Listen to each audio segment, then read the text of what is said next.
Good morning, everyone. Welcome to our session on a topic that is arguably the biggest headache and the greatest challenge in modern drug design, the blood-brain barrier, or BBB. If you ever wonder why it takes so long and costs so much to develop effective drugs for diseases like Alzheimer's, Parkinson's, depression, or even simple chronic pain, the answer almost always comes back to this single anatomical structure. Today, we are going to treat the BBB not just as a wall, but as an active gatekeeper, a major challenge in medicinal chemistry, and increasingly, a therapeutic target. Let's frame the problem. When we design a drug for, say, a GPCR target in the liver, we primarily worry about absorption, distribution, metabolism, and excretion, the ADME properties. But when we design a drug for the brain, we have an additional, enormous hurdle, the BBB. We can design a perfect molecule that hits a brain target beautifully in vitro, only to find that it has zero clinical effect because it never gets past the gate. Our goals for today are clear. We'll start with the anatomy of the BBB, move on to how it actively pumps drugs out, and then spend time on the clever pharmacological strategies we use to try and trick it. Finally, we'll look at what happens when this CRI lets frame the problem. When we design a drug for, say, a GPCR target in the liver, we primarily worry about absorption, distribution, metabolism, and excretion, the ADME properties. But when we design a drug for the brain, we have an additional, enormous hurdle, the BBB. We can design a perfect molecule that hits a brain target beautifully in vitro, only to find that it has zero clinical effect because it never gets past the gate. Our goals for today are clear. We'll start with the anatomy of the BBB, move on to how it actively pumps drugs out, and then spend time on the clever pharmacological strategies we use to try and trick it. Finally, we'll look at what happens when this critical barrier fails in disease. To call barrier fails in disease. Why did nature evolve this restrictive structure? The short answer is the brain is too precious to leave unguarded. It is an immunologically privileged organ. First, the brain demands highly controlled homeostasis. Neurons are exquisitely sensitive. They need stable concentrations of ions, pH, and specific nutrients. A slight fluctuation can cause seizure activity or neuronal death. The BBB meticulously regulates this environment. Second, protection from toxins. This is the most intuitive role. It shields the delicate neural tissue from environmental toxins, food metabolites, and even the body's own circulating hormones and neurotransmitters that could disrupt central signaling. Finally, immune segregation. While the brain has its own immune cells, the microglia, it minimizes interaction with the systemic immune system to prevent large-scale inflammation, which can be catastrophically damaging to neurons. The problem for pharmacology is the paradox. The same tight security that keeps the brain safe is what actively prevents our therapeutic molecules from doing their job. We are trying to deliver a helpful drug, but the barrier perceives it as a harmful toxin. When you examine a capillary in the brain compared to one in, say, the muscle, the difference is striking. The primary physical barrier is formed by the cerebral endothelial cells lining the capillary. In muscle, these cells have large fenestrations or pores, allowing small molecules to simply leak out. In the brain, these cells are unique. They lack fenestrations and show very little pinocytosis, which is the process of engulfing substances in vesicles. But the true secret sauce here is the tight junctions, or TJs. These are complexes of proteins like occludin, claudin, and zeo, one that physically stitch the adjacent endothelial cells together, like a continuous zip across the capillary lining. The result is the complete elimination of the paracellular pathway. There are no significant gaps between the cells. Any substance must now travel transcellularly, meaning it must physically pass through the lipid membrane and the cytoplasm of the endothelial cell itself. This is why lipid solubility becomes so crucial, as we'll discuss shortly. We used to think the BBB was just the endothelial cells, but we now know it's part of a functional team called the Neurovascular Unit. Below the endothelial cells, embedded in the basement membrane, are the pericytes. These are critical support cells. They're involved in the induction, the creation, and maintenance of the barrier.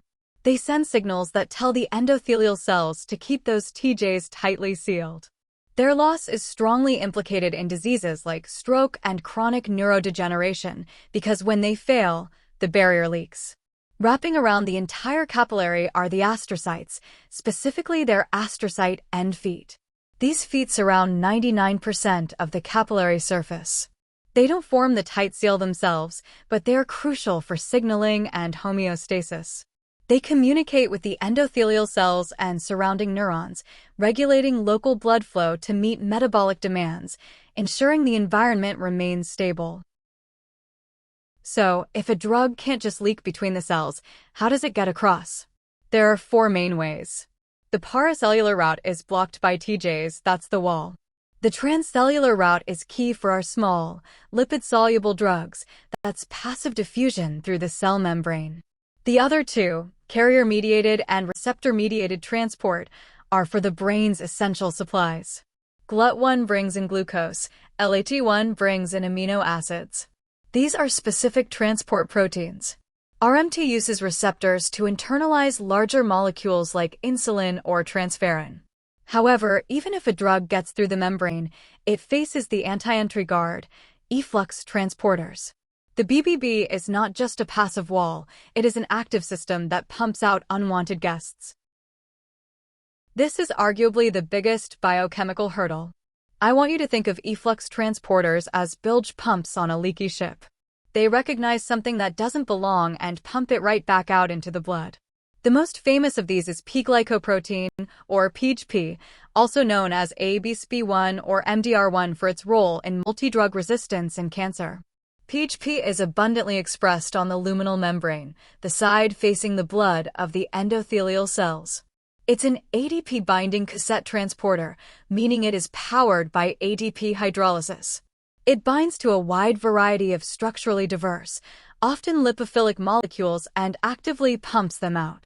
It has a huge range of substrates. Let's use a classic example, loperamide, Imodium.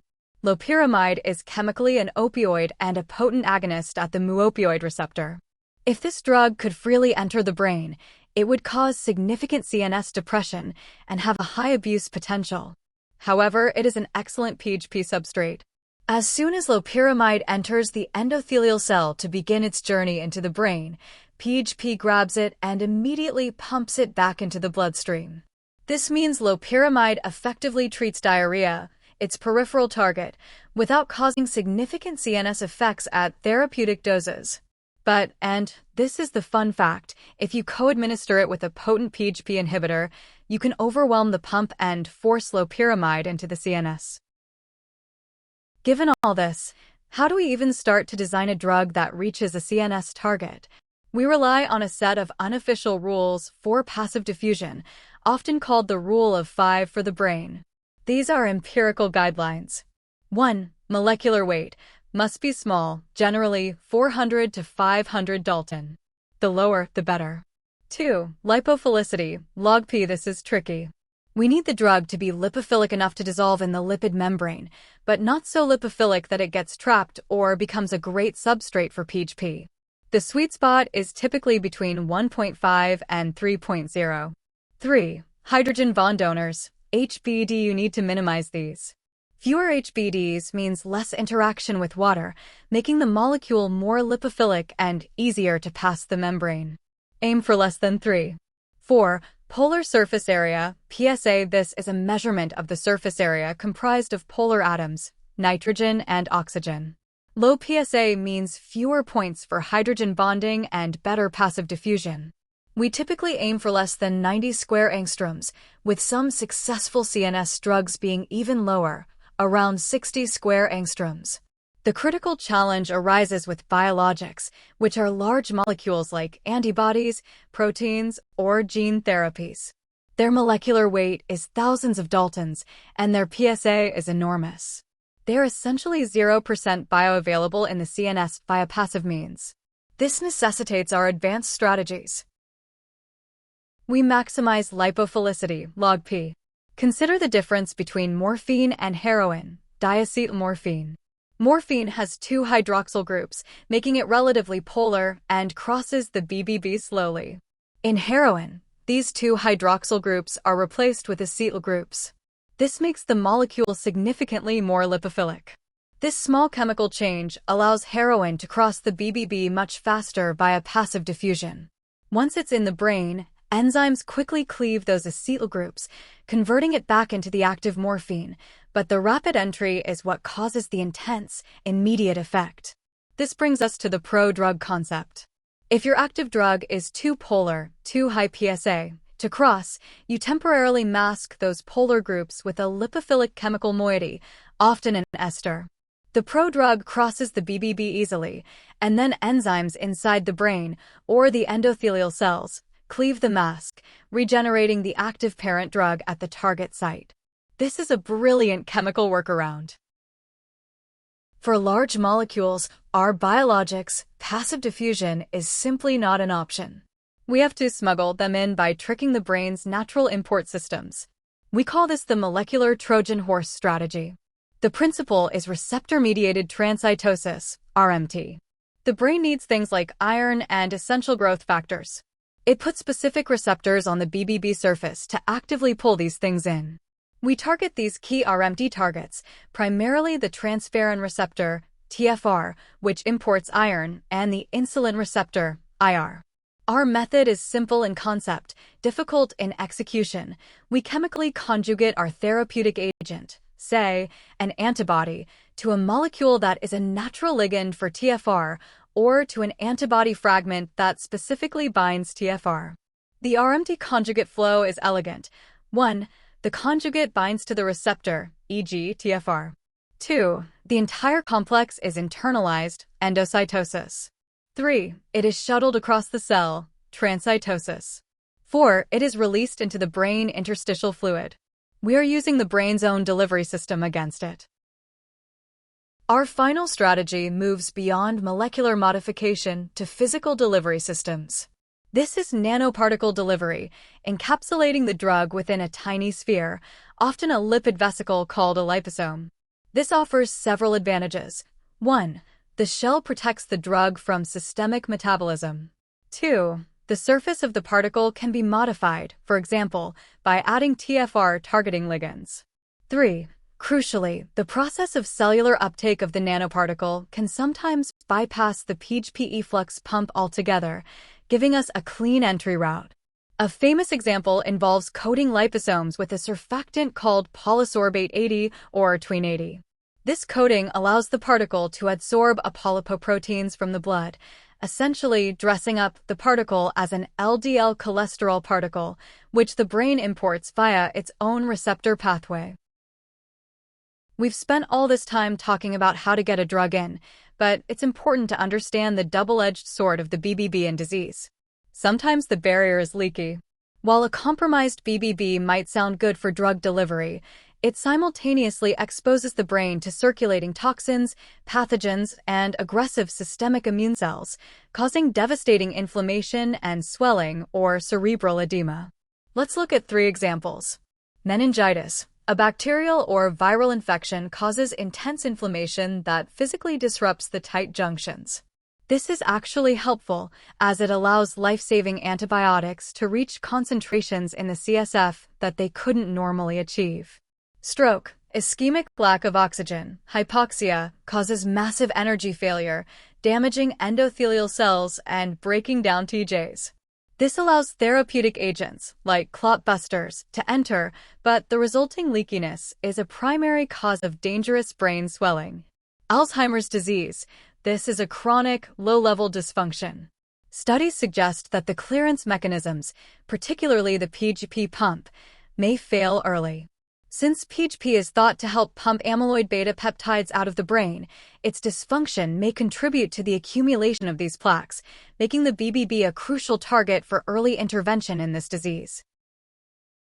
To wrap up, let's consolidate our key points from TE table here. The barrier is fundamentally structural, the tight junctions, and functional, the P-gp efflux pump. And remember the CNS drug design rules: small, lipophilic, few HBDs. Crucially, the BBB is not a static wall, but a dynamic, actively regulated system. Our future success in treating chronic CNS disorders depends on our ability to precisely control and manipulate this gatekeeper without compromising its fundamental protective function. Thank you for listening. I will see you for the next lecture.